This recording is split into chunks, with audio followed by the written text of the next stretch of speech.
Good morning and welcome back to the channel. Okay, so let me just kick it off by saying, I will say it again, any type of international conflict, whether it be real or whether it be perceived, is net positive for crypto. Any type of situation that happens like that is net positive for crypto, all right? So just please understand that. There's no situation that's going to play out from here on out that is not net positive for crypto.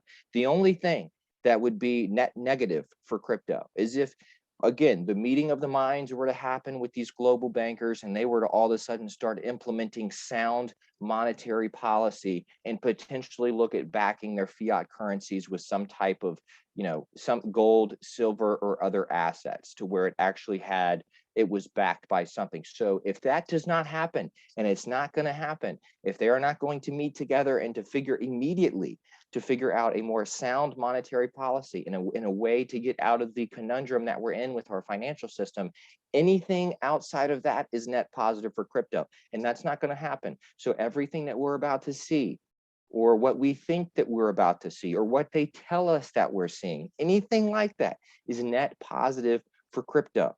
Okay, you have to understand that Russia now has an agreement with the Saudis. They also have an agreement with India. Hold on.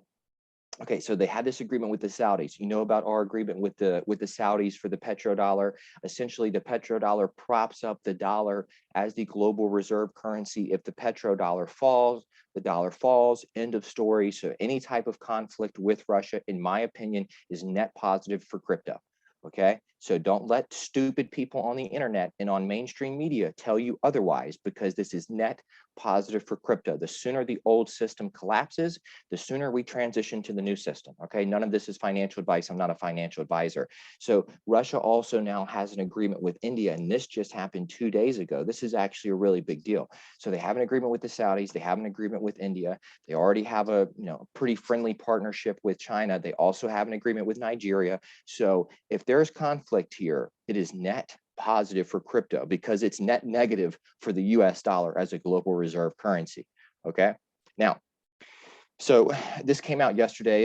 US could disconnect from Russia from the SWIFT payment systems to deter Ukraine invasion. All right. Now, I had mentioned this situation, a similar situation with Russia playing out several different times. This was a month and a half ago, how the US dollar collapses, Russia.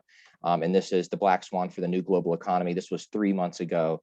And this was me talking about the US petrodollar and how the US petrodollar is going to fall. And at some point in time, it's going to kick off a cascade across the globe. Okay. Whether or not this is going to be it over the next week or two, I have absolutely no idea.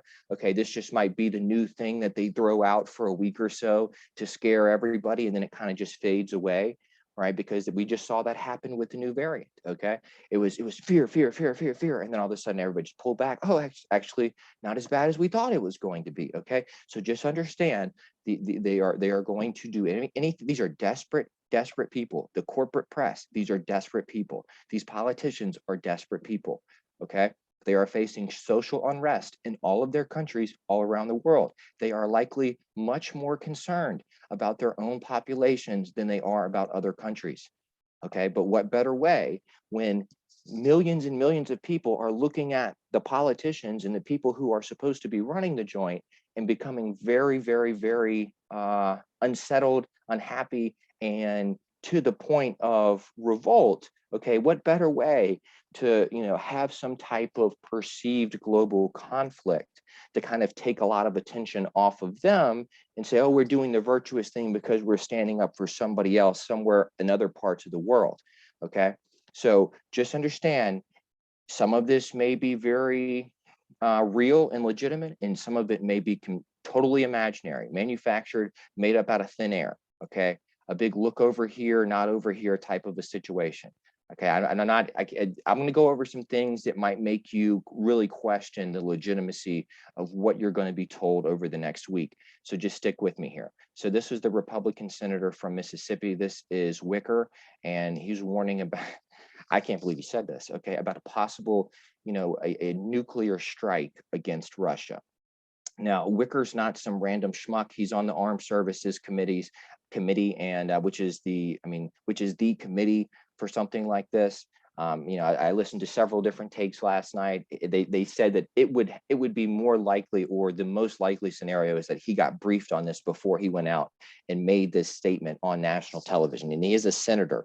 He's not some random, representative who's been in for a year or two. He's on the committee within the Senate that's privy to all types of information. So we're seeing this come out with Democrats and Republicans taking the exact same position. This is very bipartisan, as it's always been on any type of global conflict, because these people are bought and paid for. Okay, they're shills, they're paid actors. Disregard everything that they're saying because they're being told what to say. They are reading off of a script, and these are desperate people. Okay, so let's just go over really quick what it is that they're talking about. Okay, so Russia and Ukraine. Here's Ukraine, here's Russia, and more or less, Russia is trying to prevent Ukraine from joining NATO.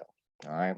And they do not want Ukraine to join NATO and for Ukraine to be a new hub for NATO, to where they can use that as, I guess, a military base for weapons, for different things like that. They do not want that because they are bordered with Ukraine. Okay, so Russia has said that the story being told is that Russia will invade Ukraine to prevent them from joining NATO and to prevent this side, this border of theirs from becoming compromised to NATO.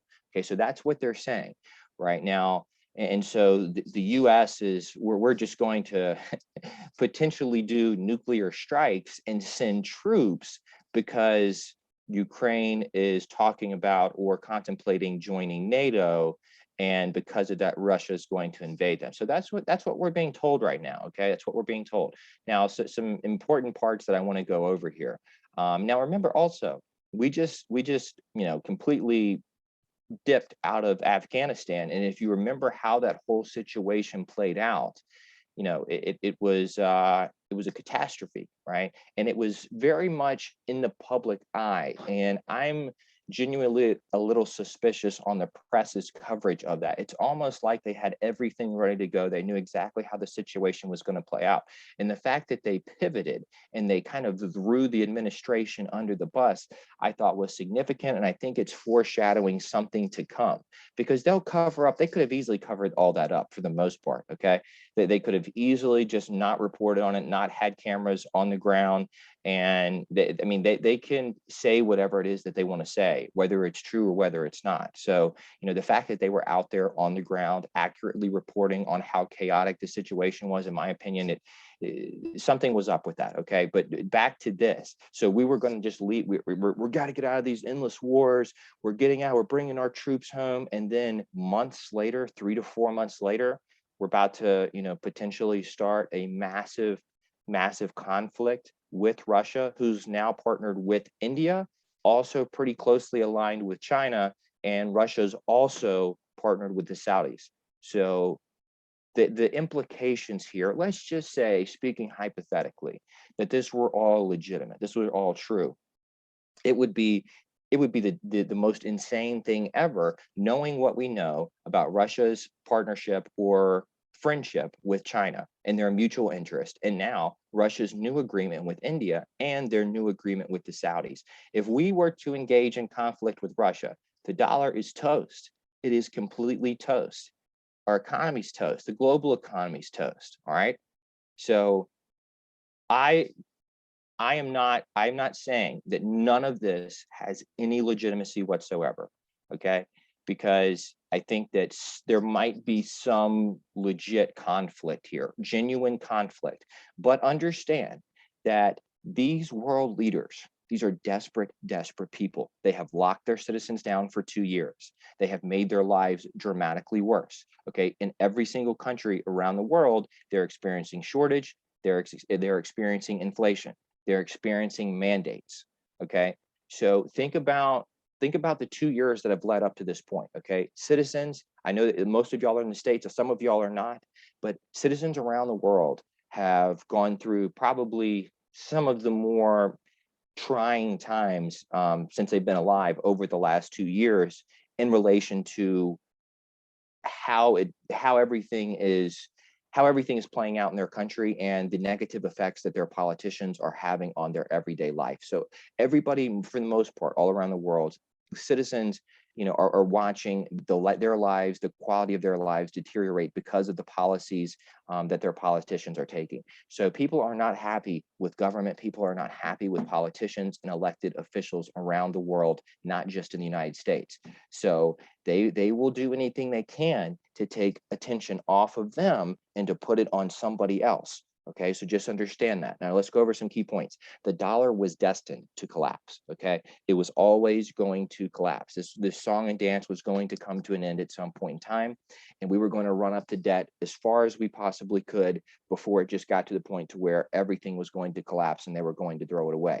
Okay, so I think that most people can agree on that, is that the dollar had an expiration date as soon as we moved off of the gold standard. Okay, so all other countries and governments are in a very similar boat, okay, with their own currency and with their own economy. All right, so everybody's in the same boat. The US has gone out of their way to paint Russia and to paint Putin as the source of all their problems, completely avoid the conversation about China, largely because China is an ally of the United States, regardless of what they tell people. I have been saying this for years and years and years. The big money and the big corporations are very friendly with China, and the big money and the big corporations run the United States. So that should tell you all that you need to know. And the fact that they go out of their way to not talk about different things that happen within China should tell you everything else that you need to know. So the fact that they're focusing on Russia and completely ignoring China should, put this in a little bit clearer of a light about how legitimate this actually is. Okay, so if Putin moves away from the dollar completely, along with Russia's new allies, it can be spun as the US was doing the virtuous thing by defending Ukraine. Okay, so the dollar is going to collapse at some point. Okay, the economy is going to collapse. We're going to lose probably the dollar as the global reserve currency at some point in time. Okay, maybe not, but it seems like it's heading in that direction. Okay, so I want you to think about this. So we're going to start conflict right here, knowing that they're very closely aligned with China. They just entered into a military partnership with India, and they've already entered into a military partnership with Saudi Arabia. Okay, also, oil prices might skyrocket over the next month or so, but maybe not, but they very well may. Okay, so this is just the fact that this is just being grown out there. There's no this is just, oh, this is what's happening, so on and so forth. Guys, I would question everything that you hear. I'm not saying that there might not be some legitimate conflict, because I think that that's potentially going to happen. I'm just saying that question everything that you hear, because none of this really makes sense. And understand, in Canada, in the States, in South America, right, in Europe, in Russia, in China, everywhere, all around the world, citizens are fed up with their government and with their elected officials. And government officials like to have eyes off of them. Okay, they like to have attention elsewhere so they can just do whatever it is that they want to do and pass the policies that they want. But whenever they have millions and millions of people all of a sudden looking at them as the source of all of their the citizens' problems, that's a very precarious situation for them to be in. Okay, because they start to lose legitimacy. And in all reality, once a government loses legitimacy, it's very hard to implement any policies that you want, because people just don't listen anymore. And we've pretty much gotten to that point in the States. In other countries, it's not really at that point. They have a little bit stronger handle over their citizens. Okay, so but just understand that these countries and these elected officials, they will do whatever song and dance needs to be done to take attention off of themselves. Okay, so think about this. So if this is how the dollar is going to be nixed as the global reserve currency, and if this is how the whole economic collapse is going to start, think about this. Okay, so here we are in the US, and Russia's potentially going to invade Ukraine, right? And so we're going to intervene here. And as a negative consequence of that, now that Russia is partnered with the Saudis, also partnered with India, also partnered with Nigeria, also partnered to some degree with China. So we're going to invade Ukraine. This will likely lead to complete, moving away of the dollar, in my opinion, from these different countries. And what better way for us to be able to say we were doing the virtuous, noble thing by, protecting our ally in the region. And as a result of that, they moved away from the dollar. As a result of that, the dollar collapsed. As a result of that, the global economy collapsed, our economy collapsed, so on and so forth. But it can be, and it's not because of the years and years and the decades of monetary policy, right? It's not because they've, robbed this country blind and enriched themselves for years and years and years. That's not going to be the reason that the dollar collapses and that the global economy collapses. They're going, they have to have a good reason to collapse the system. Okay, understand, that's the best way I can put it. I've talked for probably 15 minutes and I could have said that from the jump. They have to have a good reason to collapse the global economy. Whether or not they're going to use this, I don't know, but just be prepared for anything. Okay, so back to this. Okay, the collapse would come 2 years after lockdowns, mandates, inflation, and a lessened quality of life. These are desperate, desperate people. Okay, these are just pathetic, corrupt people. If after 2 years of unrest in all countries around the world, the economy collapsed, the citizens would likely revolt. Okay, now just imagine all the global, imagine this conflict is not happening. Okay, and next week this conflict's not happening, but everything else is happening. Okay, all the other mandates, the inflation, economic, instability, all that other stuff. So, but the global conflict's not happening. So, and now imagine in 2 weeks from now, we see the stock market nosedive, the dollar collapse, all economies start to collapse. Okay, those governments would be in a very, very, very vulnerable position, right? Because everybody's looking at them. Okay, this takes attention off of them and it gives them a reason, a noble, virtuous reason, because we're protecting, we're protecting democracy and everything else, right? And it's all a lie. Okay, it's all a lie. We have done more to subvert democracy in other places around the world than probably any other country. All right. Okay, so governments are likely more worried. Please listen to this. Governments are likely more worried about their own population than other countries. Okay. I mean, look at there's mass protests going on all over the world. Okay, the U.S. is milder than other countries in that regard because for the most part, people have just stopped listening to these fools. Okay, the transition needs to look like it happened organically. Okay, and if there's a conflict that just causes the global economy to collapse, okay, the global economy has already collapsed. That's the biggest part here.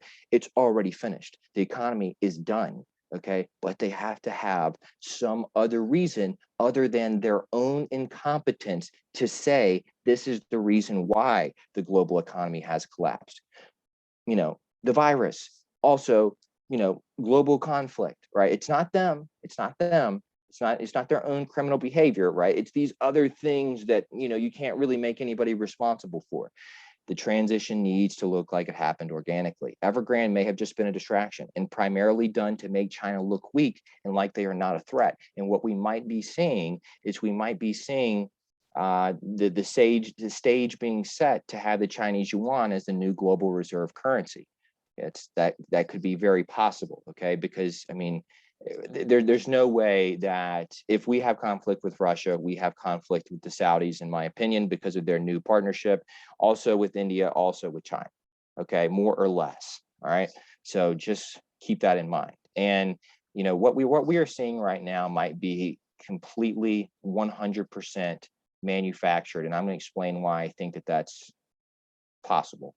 There has to be something that happens that expedites the transition. They cannot afford to drag this out. More people figure out what's going on and you run the risk of losing control over the situation. So there's going to be something that happens that expedites the transition. Now, I want to take you back to October 14th, which was just a month and a half ago. Russia's Putin. It's too early to talk about using cryptocurrencies for oil contracts. CNBC sends a reporter to go interview him and feels comfortable enough sitting down with him and talking to him, and then a month and a half later, we're about to go to war with him. We're talking about nuclear strikes. Does that make any sense to anybody? Okay, so besides that, if you look back here, and please, if you are really concerned about this situation happening, I encourage you to go listen to this address by Putin in January of this year, January 27th of this year, okay, at the World Economic Forum. This is Klaus Schwab introducing Vladimir Putin. Okay, now when he does this, Putin says, okay, thank you, Klaus Schwab, or blah, blah, blah, blah, blah, blah. And then he starts talking. And Vladimir Putin is parroting a lot of the same talking points as these other world leaders, right? We have a lot of, inequality and this and that and the other and blah, blah, blah, blah, blah, blah, blah. And we need to work on this and we need to work more, together, and all this other stuff. Okay. So I highly, highly encourage that you go watch this video. It will give you a better feel for how serious all of this is. And, I'm really questioning what I'm hearing right now. On top of that, you have the G20, where world leaders meet pretty much every single year. And they all seem very friendly and very cordial. Here's Christine Lagarde. Okay, there's Xi, there's Putin, there's the guy from Saudi Arabia, that's Trump. I mean, now it would be Biden. We got, the president of France, Angela Merkel, who's now, no longer the head of Germany, but they all meet, and they're all a part of these same summits. They're all a part of these same forums. Okay, so in my opinion, right, most of these world leaders are already bought and paid for, and most of them are already on board with what's coming down the road. Okay, that being said, there's no way to make this happen without collapsing the old system.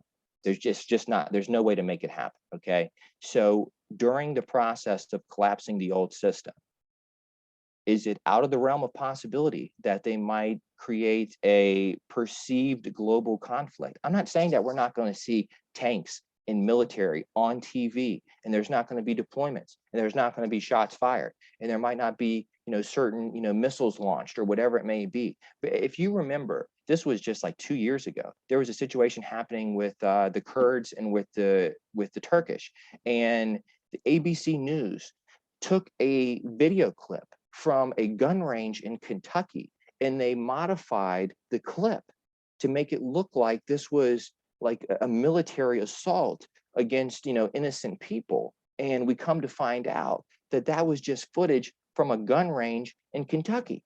Okay, so they question everything you hear on the media. Okay, I mean, these people have every incentive in the world to lie, lie, lie, lie, lie, and they have very little incentive, no incentive to tell the truth.